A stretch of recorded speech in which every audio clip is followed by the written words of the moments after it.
Olá! Bem-vindos ao podcast Happy Tax Hour, seu canal semanal de entretenimento em impostos. Eu sou Pedro Pena. E eu sou Beatriz Biancato. Sejam bem-vindos e solta a vinheta!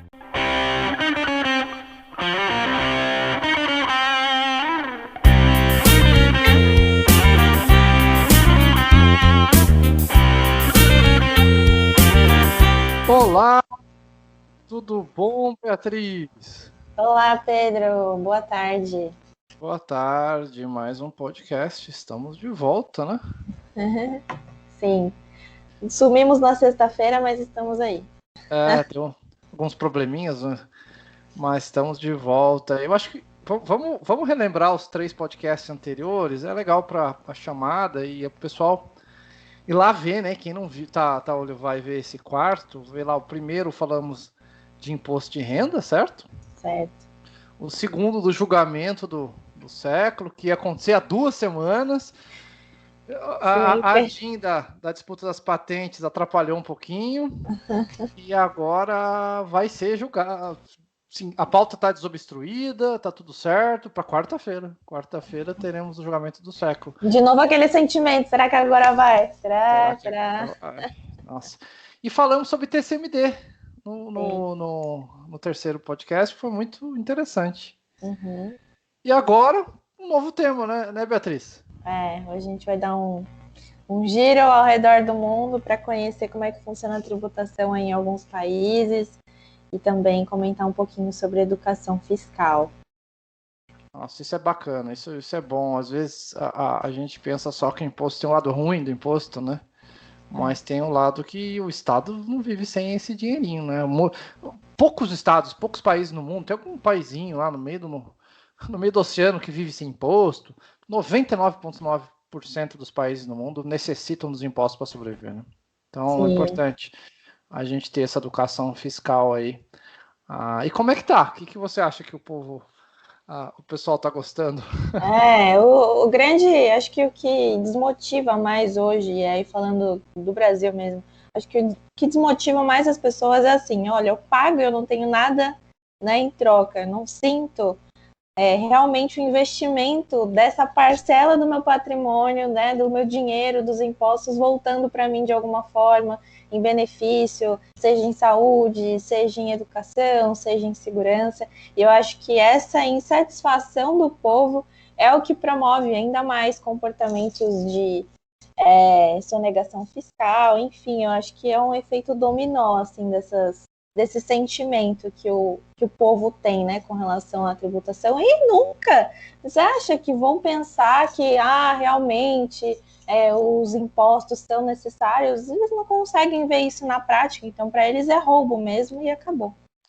A minha visão é no sentido da qualidade, eu acho. Eu acho que o Brasil tem os serviços públicos de saúde, educação, a segurança. O problema é a qualidade. Eu acho que a gente recebe um serviço de má qualidade. A qualidade podia ser melhor e a gente vai ver nos critérios, os comparativos pelo mundo afora, que o IDH, né, que são o Índice de Desenvolvimento Humano, o Brasil tem um índice baixo, né? Então a gente vê que os serviços públicos ainda não têm a qualidade que deveriam ter, com quantidade de que pagamos impostos. Todos os brasileiros pagam em impostos, né? Isso é importante. Mas temos serviços públicos, sim. Eu acho que a polícia funciona, né? O sistema de saúde funciona, não com a qualidade desejável, mas temos sim serviços públicos aí.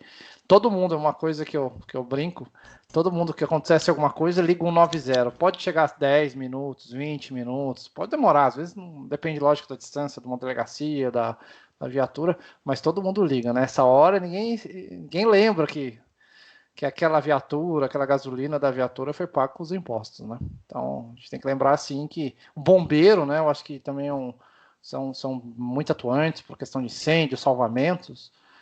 Aquela gasolina, o salário daqueles funcionários públicos vieram dos impostos. Então, a gente tem que lembrar que, sim, existem os serviços públicos, talvez. Acho que a questão da qualidade é desejar mesmo. É verdade. Vamos lá. Primeiro, vamos falar sobre o IVA, né, o Imposto sobre Valor Agregado. Tá? Eu acho que a maior dificuldade no Brasil comparado aos outros países é a unificação. O Brasil, a estrutura que foi feita no Brasil do governo federal, estadual e municipal, é a autonomia que eles têm com o imposto, então cada um arrecada o seu imposto para ter autonomia, e isso gerou um grande problema.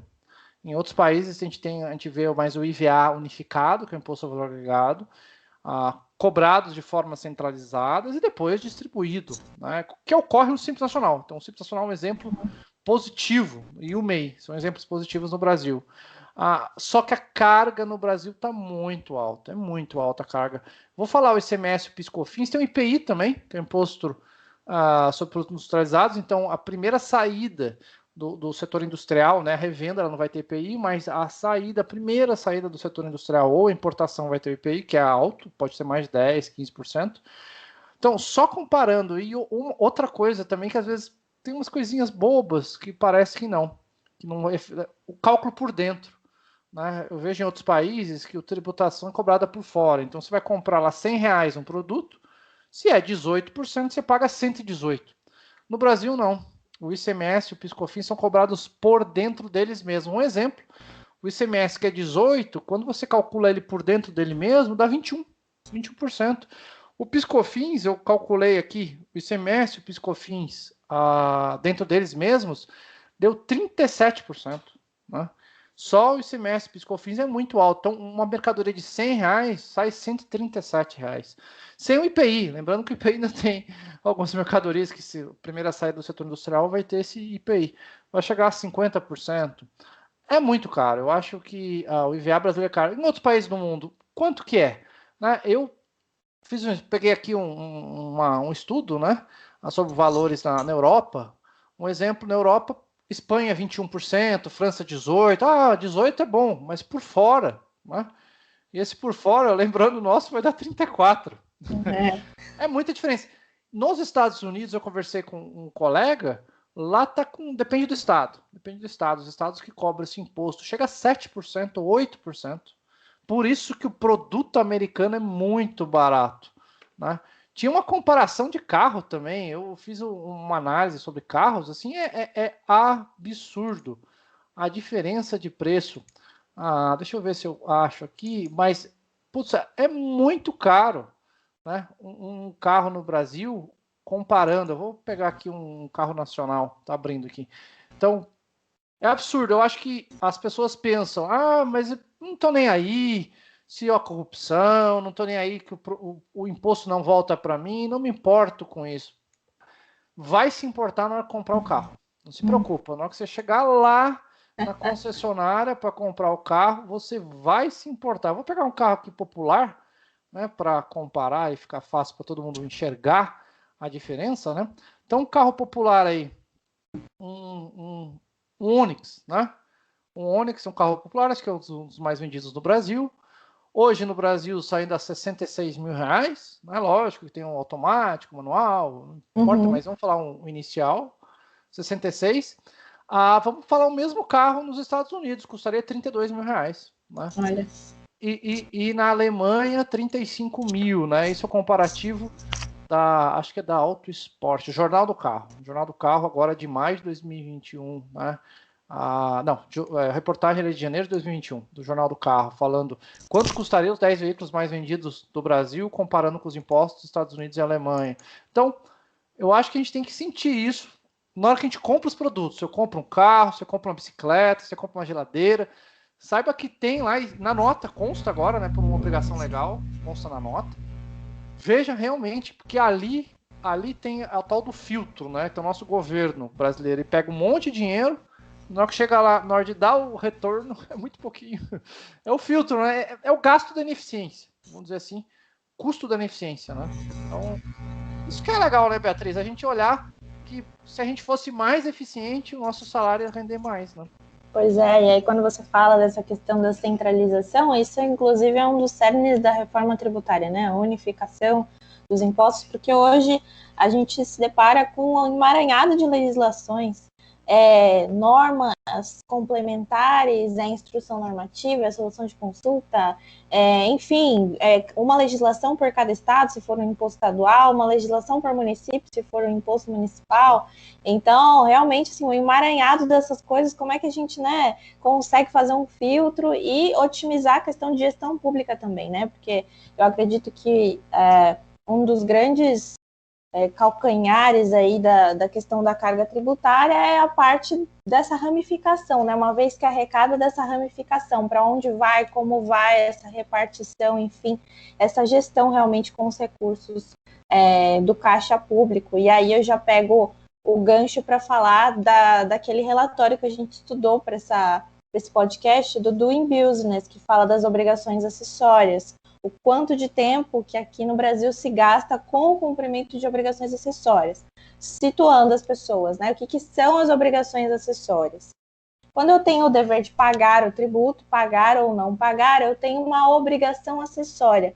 A obrigação acessória nada mais é do que o fazer ou deixar de fazer. Então, a emissão de uma nota fiscal, né? E não é para a gente trazer bem para o público leigo também, né? Não é aquele recibinho que você faz de papelaria que corresponde a uma nota fiscal. É um programa cheio de campos, né? O Pedro sabe muito isso. Muita informação. Muita informação, muitos campos a serem preenchidos, algo realmente complexo.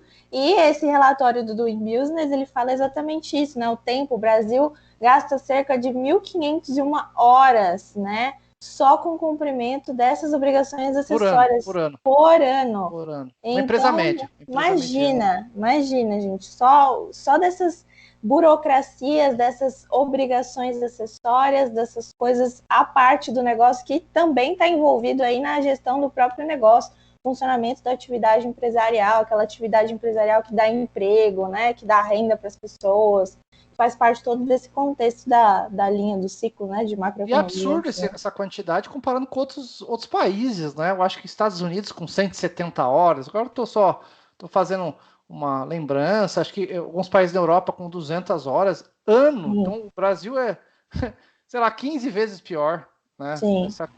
O custo Brasil, isso realmente é custo Brasil, né? Produzir no Brasil, vender no Brasil, os comerciantes. Eu acho que o Doing Business, e é usado agora, eu acho que uma coisa interessante, você vê os órgãos governamentais mostrando e buscando, por exemplo, abrir uma empresa mais rápido, tem algumas ações aí que vocês estão olhando, mas é vergonhoso, a posição do Brasil no Doing Business é muito importante, tá lá à disposição, né, bota no Google aí, né, dá uma googada, Doing Business é muito interessante para vocês compararem, né, já trabalhei numa empresa que tinha, sei lá, 20 filiais no mundo, né? E uma no Brasil, né? Era um comparativo. Era quase a mesma quantidade de pessoas no Brasil comparando com o mundo. Então, assim, isso na área de impostos, para vocês verem a complexidade que o Brasil causa e o custo nisso para as empresas. Eu acho que a simplificação é urgente e necessária. Essa reforma tributária que tem notícias ruins da reforma tributária, que uma hora sai, uma hora vai fatiar. Tá feio. Mas não é fácil. Eu acho que com essa gestão de estados, os estados querem o ICMS, os municípios o ISS, o governo federal, os tributos federais. É muito difícil fazer essa conexão, um acordo, né, entre os estados, os municípios e o governo federal. E isso faz 20 anos, né? O Brasil está tentando.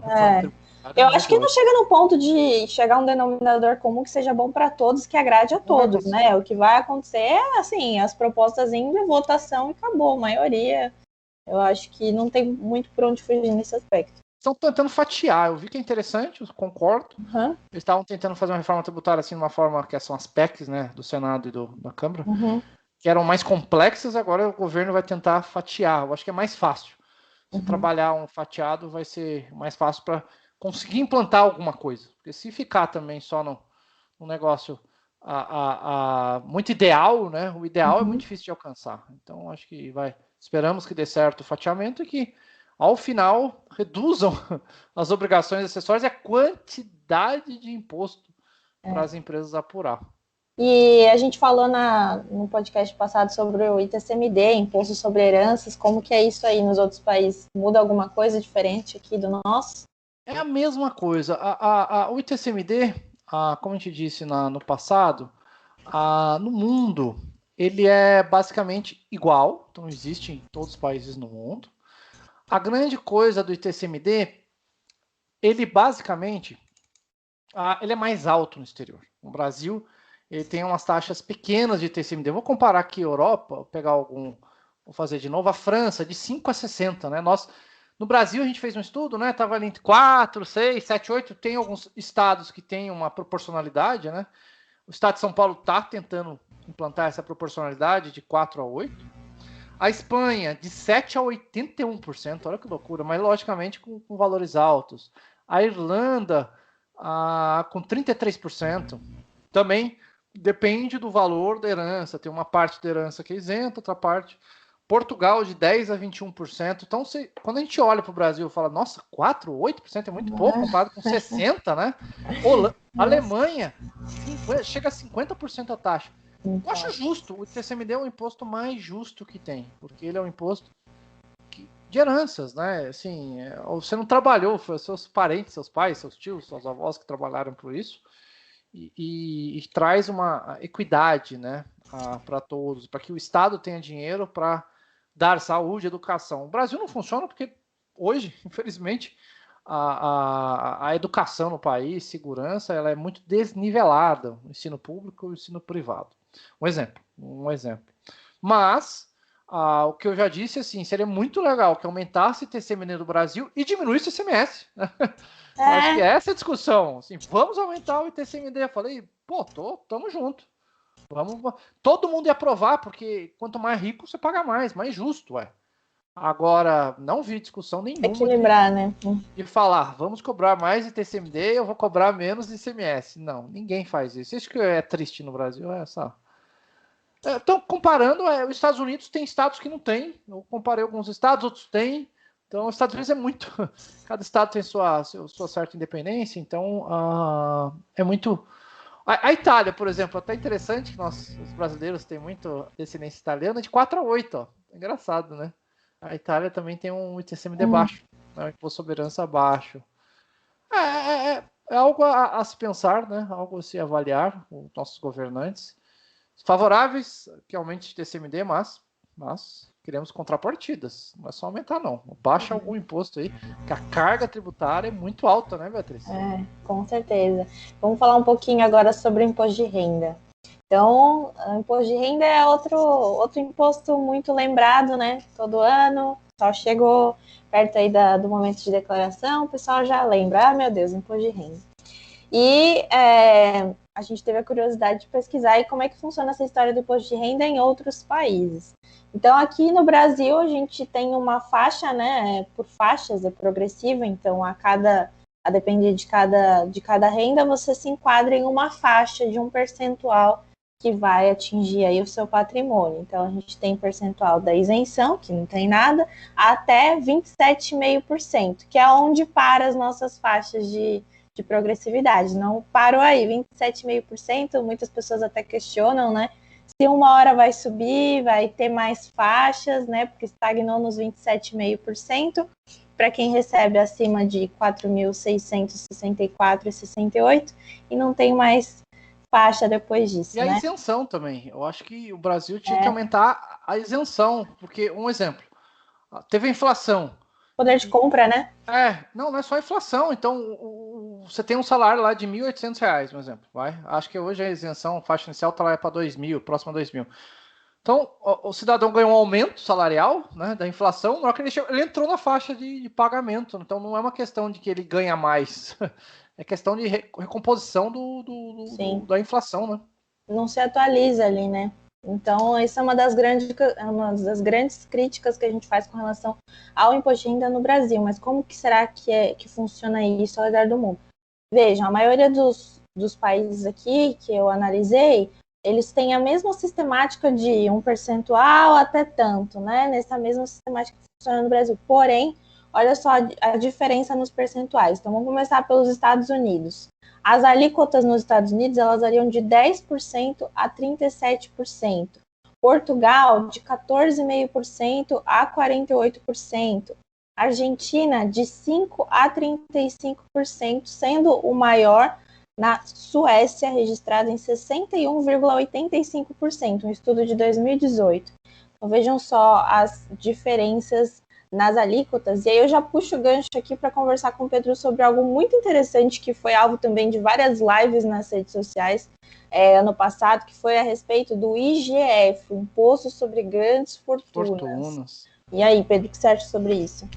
O imposto sobre grandes fortunas, ele tem o lado que aumenta a arrecadação, tá previsto na Constituição Federal de 88, não foi regulamentado, né? Então cabe ao governo federal regulamentar. Ninguém conseguiu, então não é questão do governo A, B ou C, né? Então, desde 1988, quantos governos vieram, então não é culpa do A, B ou C.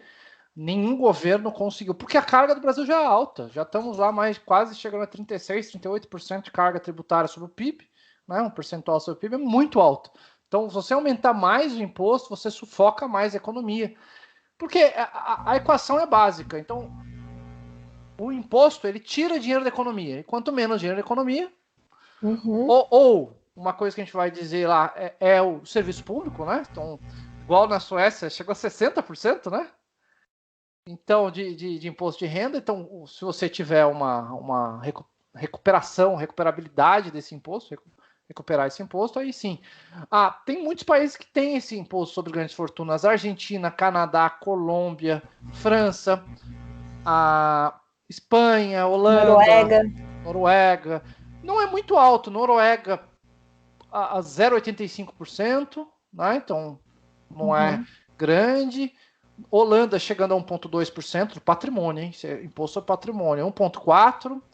A Colômbia a 1%, logicamente é de uma camada de pessoas mais ricas, né? Não é não falo assim, o povo em si, são pessoas de alta capacidade econômica.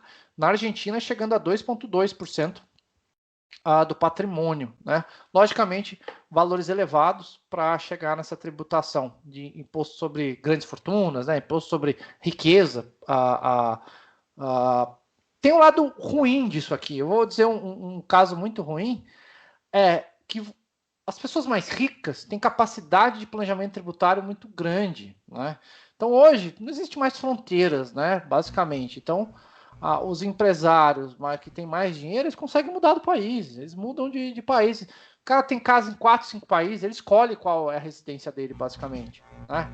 Então, a gente vê que esse imposto a gente fugia. Teve um autor francês, né, que é Gerald Depardieu, muito famoso, aumentou a carga tributária na França e mudou para a Rússia, né? Então, ele passou a ser cidadão russo, né? O Putin foi lá e nomeou ele, fizeram lá uma propaganda sobre a Rússia, que a Rússia tem menos tributo do que a França, vamos dizer assim, né? Sobre a riqueza, sobre o imposto de renda, rendas e riqueza, faz parte da Europa, né? Então, a gente tem que tomar cuidado com isso. Vamos aumentar, parabéns.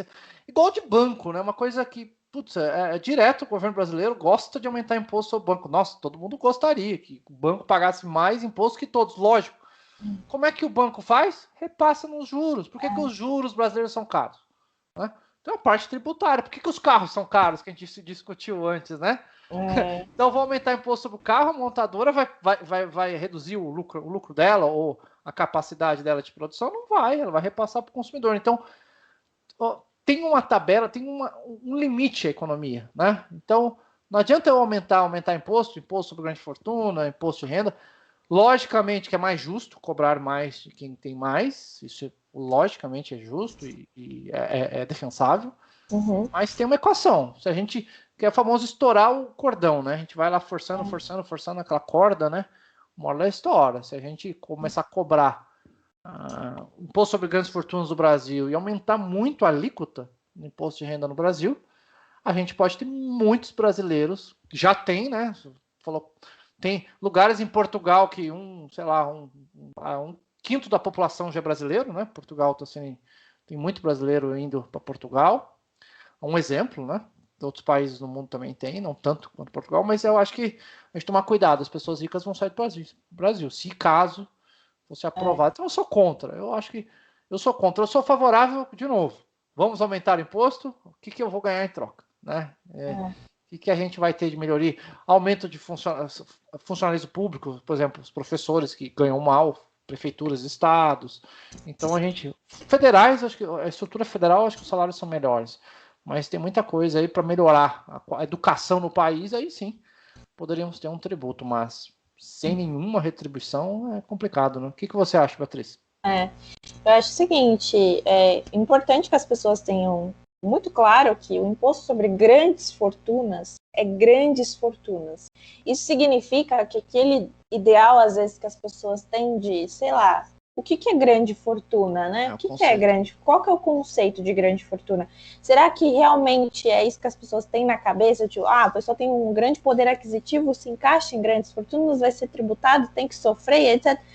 Eu acho que, ao invés da instituição do imposto sobre grandes fortunas, eu sou a favor, por exemplo, a ir aumentando as faixas de alíquota do imposto de renda, porque a repercussão de alguém que passa dos 27,5% de alíquota é diferente da repercussão de alguém que é tributado na faixa de 15%, 22,5%, porque você aumenta a base de cálculo do imposto de renda e a alíquota vai permanecer sempre 27,5%. Então, a repercussão financeira do patrimônio da pessoa é diferente. Para mim, é uma mudança e adicionando novas faixas. Progressividade.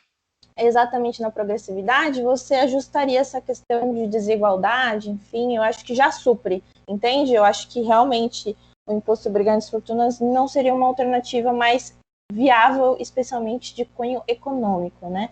Se a gente for parar para pensar. Mas o que você falou é interessante. Hoje a alíquota de 27,5 ela é baixa ali, né? 7, 5 mil reais, é muito baixa. Deveria ter uma alíquota para quem ganha mais de 100 mil, 1 milhão por mês. Tem gente. No Brasil, logicamente que tem. Deveria ter uma progressividade um pouco melhor, isso com certeza. Mas cuidado com o aumento de imposto. A corda já está no pescoço de todo mundo. A gente tem que melhorar a eficiência do poder público para usar melhor o dinheiro. Vamos lá também esse gancho, né? Temos um instituto no Brasil que é muito bom, né? O IBPT, Instituto Brasileiro de Planejamento Tributário, faz alguns estudos, né?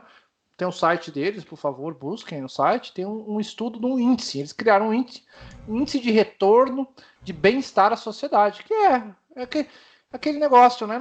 Assim, não importa a carga tributária. Assim, eu ficaria felizão se fosse 60% de imposto de renda, mas eu tenho educação pública, saúde, a segurança, como os países nórdicos, né? Que é Noruega, a Finlândia, a Suécia, que tem carga tributária muito elevada, mas eles têm um benefício, né? Então, esse foi um estudo feito em 2015, finalizado em 2018, acho que os dados do ano 2015, e ele, logicamente, né, no comparativo entre países europeus, alguns países também, Coreia do Sul, Austrália, Japão, o Brasil é o último. Então, o Brasil com uma carga em 2015, 33, hoje já está quase 36, 37 essa carga tributária. O IDH brasileiro de 0,7. Eu vou colocar aqui um parecido para vocês. Vou pegar o Japão. O Japão tem uma carga tributária de 30%, com o IDH de 0,9. Então, o Japão... Irlanda é quase um paraíso fiscal, né? A Irlanda ela tem alguns benefícios fiscais muito fortes, é uma população rica, né, basicamente, né, uma população de bom poder aquisitivo, uma qualidade de vida excelente, uma carga tributária de 23%. Então, olha isso, a Irlanda tem... E o IDH é de 0,9, né? O IDH lá é altíssimo, educação. Estados Unidos, carga tributária de 26, mas é a cara dos Estados Unidos mesmo. Os Estados Unidos eles sempre tiveram uma carga tributária baixa, né? Mas os benefícios públicos não são altos. Por exemplo, benefício de saúde, lá a saúde pública é restrita, né? Então eles não têm um sistema único de saúde. A Europa, né? A Europa é o contrário, né? A Europa, a Suécia, vamos falar, a Suécia, uma carga tributária alta, 44%, mas de novo, IDH 0,9, o Brasil voltar 0,7. É essa que é a questão. A França com 43% de carga tributária, mas o IDH de 0,89, quase chegando a 0,9. O grande problema brasileiro qual é?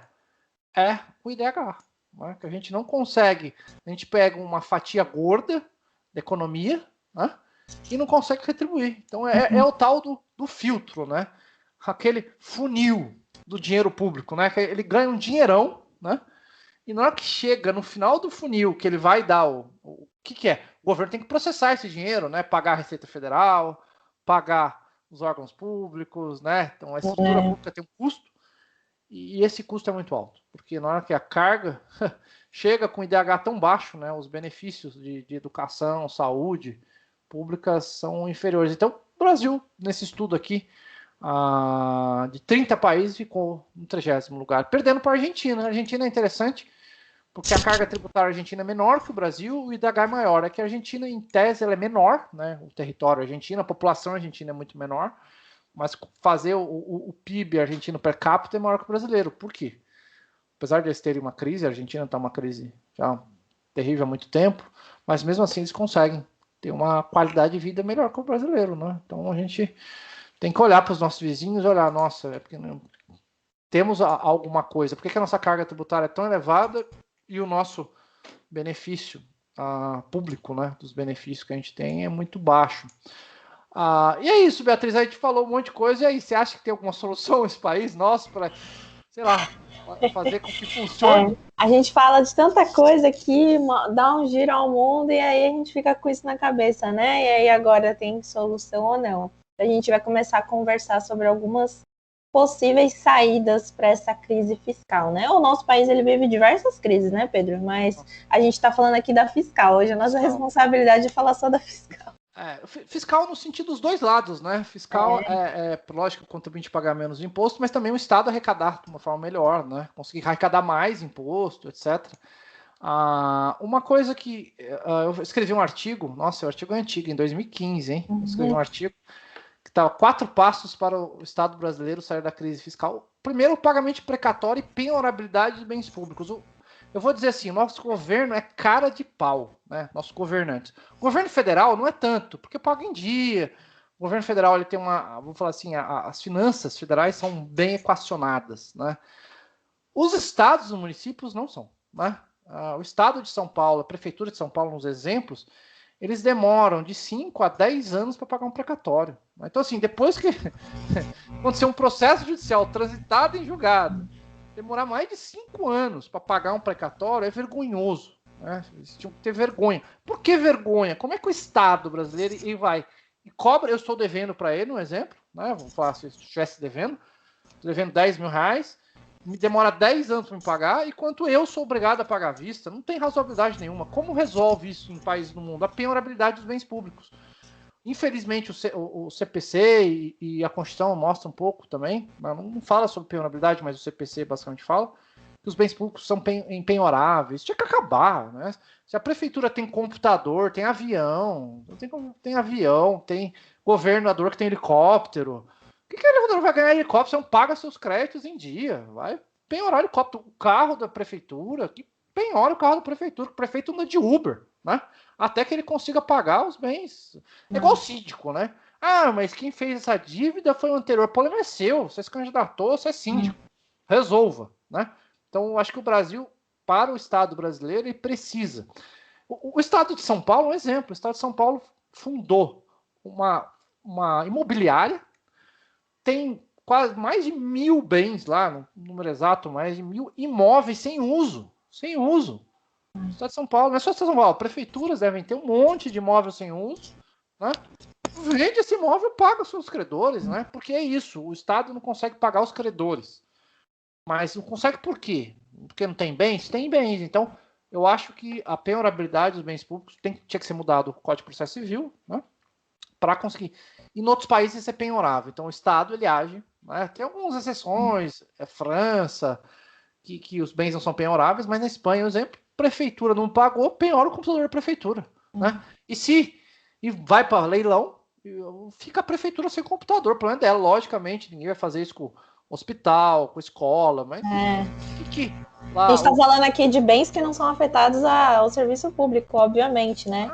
E que tem estado aí que tem a rodo, né? Imóveis sem uso algum, pegando teia de aranha. Teia de aranha, caindo, imóvel, terrenos e mais terrenos. Até mesmo para prestigiar o próprio conceito constitucional de função social da propriedade, né? Isso. Outra coisa legal que é a execução fiscal administrativa. No Brasil não temos, né? Toda a execução fiscal, uma coisa, 1/3 de todos os processos hoje judiciais são execuções fiscais, ou seja, alguém está devendo um tributo ou uma multa, pode ser também, não é só um tributo, né? São dívidas do particular contra o fisco, vamos dizer assim. 1/3 de todos os processos judiciais.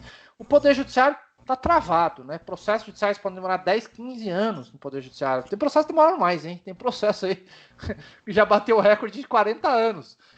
Mas são casos específicos. Eu também já vi processos muito rápidos, já trabalhei em um, demorou 1 ano e meio transitou em julgado. Então, lógico, mas a média que eu estou vendo, alguns estudos, dá 7 anos uma execução fiscal. Qual é a eficiência da execução fiscal? 1,37. Olha, é totalmente ineficiente. O Estado cobra 1/3 de todos os processos judiciais, né? E consegue 1,37 do que está cobrando. Não vale nada, né? Execução fiscal, uma piada, né? Em termos técnicos. Então, por quê? Porque é ineficiente. O Brasil, tudo depende do juiz, tudo depende. Eu acho que em outros países que tem mais execuções administrativas, então o órgão administrativo penhora a conta da pessoa, mas isso é ruim. Se ele está devendo, ele que faça uma defesa judicial, falando que o bem é impenhorável, o meu salário. Mas o Brasil não pode. A única coisa que pode no Brasil é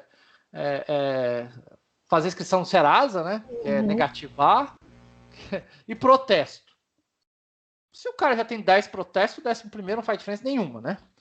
Então, o que adianta? Não adianta nada. Então, o Brasil tem que tomar ações, né? Infelizmente é assim, né? Quem deve o imposto não entendo por que o Brasil demora tanto para conseguir, né, sair. É um dinheiro importante, porque, de novo, olha como isso até é contra a concorrência, né? Tem um contribuinte, comerciante, que não paga imposto, e o contribuinte que paga imposto. É contra a concorrência, natural, né? Então, o cara que está pagando imposto está lucrando com isso, né? E o cara que paga imposto é o mané.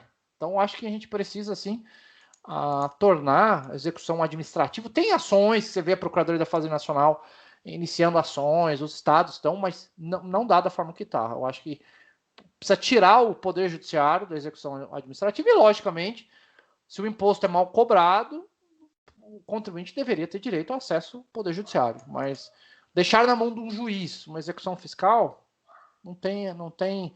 E eu trabalhei já com execução fiscal, sim, poucas empresas ou pessoas contestam a execução fiscal, né? A maior parte não tem nem defesa.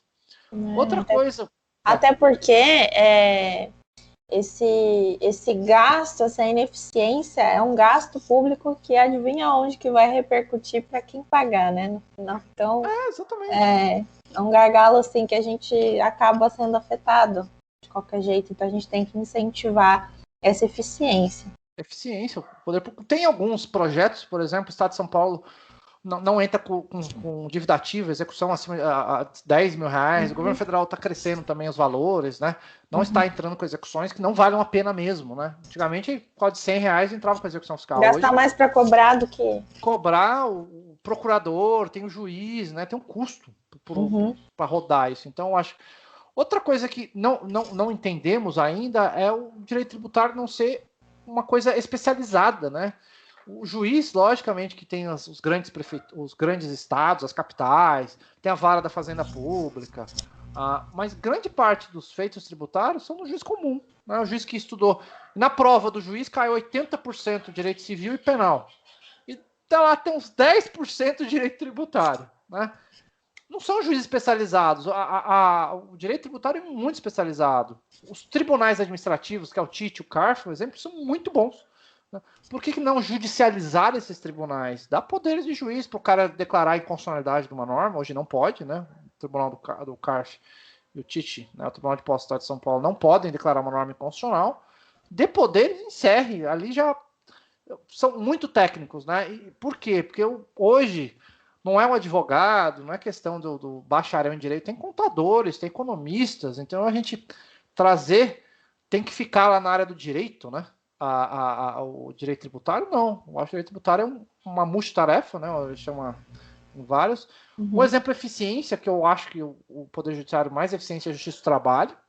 que é uma justiça muito rápida, eficiente, a gente poderia se espelhar nela, para que juízes fizessem concurso, aí sim, para a vara da Fazenda Pública. Não o juiz que faz concurso para a área civil, fica 10 anos na área civil, depois muda para a área de direito público. Logicamente, tem excelentes juízes na área de Fazenda Pública, tem, mas não é a maioria. A maioria que especializa nisso é a maioria que gosta e que corre atrás. Então, acho que deveria ser uma área especializada. Faz um concurso para, como se fosse ou vara da Fazenda Pública, né? Não faz um concurso que é civil e penal.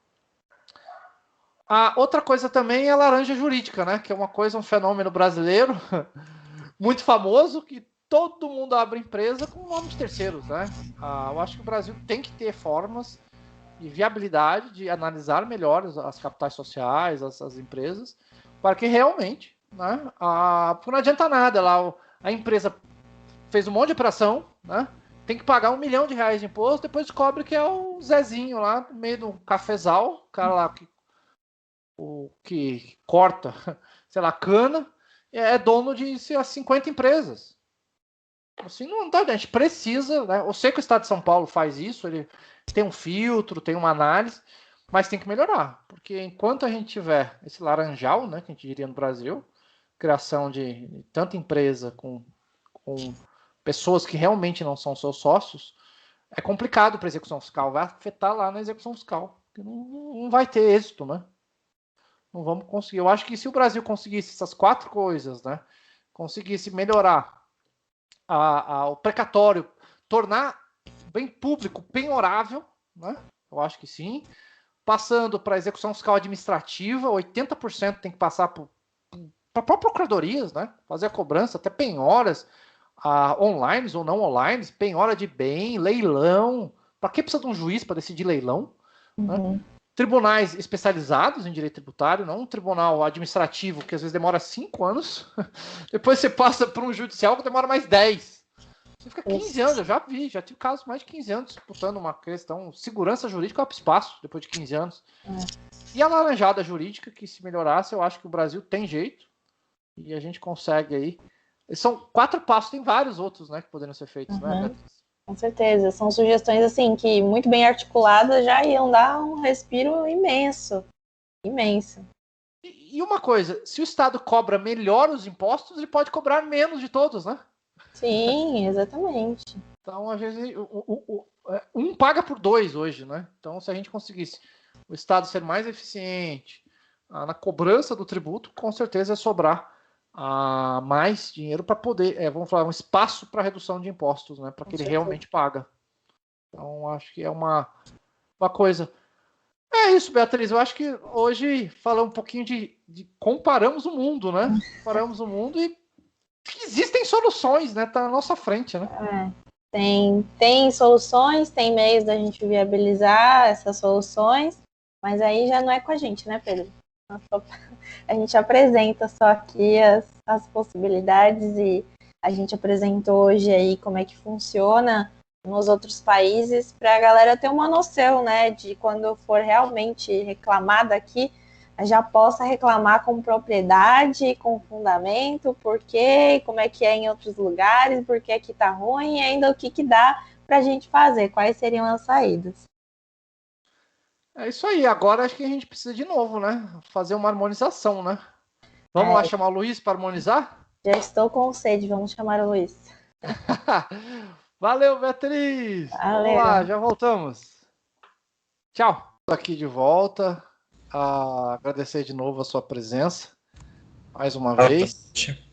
Agradeço e queria comentar o tema de hoje e pedir para você avaliar qual a harmonização melhor aí. Então, temos hoje, a gente passou no podcast, as comparações no mundo de imposto de renda, a gente comparou também o imposto sobre a morte, né? Também comparamos no mundo, alguns temas legais, até sobre o imposto sobre grandes fortunas que existe no Brasil, mas existe em outros países, foi o tema hoje do podcast. O que você de diferente harmonizaria? Alguma diferença entre o Brasil e o exterior aí? O que você vai fazer? Olha, harmonizar diferenças entre o Brasil e o exterior tá um prato cheio, né? Tem aquela história de que de um executivo de alguma fabricante de automóvel que dizia que jabuticaba e carro 1.0, por exemplo, só no Brasil, né? Mas em termos de vinho, aí a situação já fica um pouco mais restrita, porque a produção vinícola brasileira é grande, mas ela não é tão diversa quanto é lá fora. O que eu acho bacana é o seguinte: nesse momento em que o dólar está ainda num patamar alto e o euro também, apesar de uma queda recente na última semana, você ainda consegue ter uma diferença aqui de você achar no Brasil bons espumantes a preços bacanas. E daí vem a sugestão dessa semana, que é um espumante de uma vinícola do Rio Grande do Sul, chamada Máximo Bosque. Não é uma vinícola das maiores, mas é uma vinícola das melhores que nós temos aqui no Brasil. Eles tinham um rosé próprio deles mesmos, que não sei se eles tiraram de linha, mas não encontro mais.